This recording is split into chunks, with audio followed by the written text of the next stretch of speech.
বৃহস্পতিবার সন্ধ্যায় ভারতের পশ্চিমবঙ্গ সরকারের সঙ্গে আবারও বৈঠকে বসেন আন্দোলনকারীরা। মমতা প্রশাসনকে বেশ কয়েকটি শর্ত দেন তারা। আগামীতে কোনো মেডিকেল কলেজ হাসপাতালে এ ধরনের কাণ্ড যাতে না ঘটে সেটা নিশ্চিতের দাবিও জানানো হয়। রাজ্যের চলমান স্বাস্থ্য ব্যবস্থা ঢেলে সাজানোর আহ্বানও জানান বিক্ষোভকারীরা।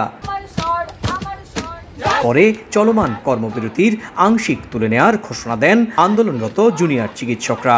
শনিবার সকাল থেকে নিজ নিজ হাসপাতালের জরুরি চিকিৎসা পরিষেবায় অংশ নেবেন তারা। তবে বিচার সুনিশ্চিত না হওয়া পর্যন্ত আন্দোলন জারি থাকবে। প্রয়োজনে আবারও পূর্ণ কর্মবিরতিতে যাওয়ার হুঁশিয়ারিও দেন আন্দোলনকারীরা। গেল সোমবার মুখ্যমন্ত্রী মমতা বন্দ্যোপাধ্যায়ের সঙ্গে দীর্ঘ বৈঠকে কলকাতা পুলিশ কমিশনার সহ স্বাস্থ্য দপ্তরের বেশ কয়েকজন শীর্ষস্থানীয় কর্মকর্তাকে সরিয়ে দেওয়ার সিদ্ধান্ত নেয়ার পর আন্দোলনকারী চিকিৎসকরা ধাপে ধাপে কাজে যোগ দেওয়ার সিদ্ধান্ত নেন।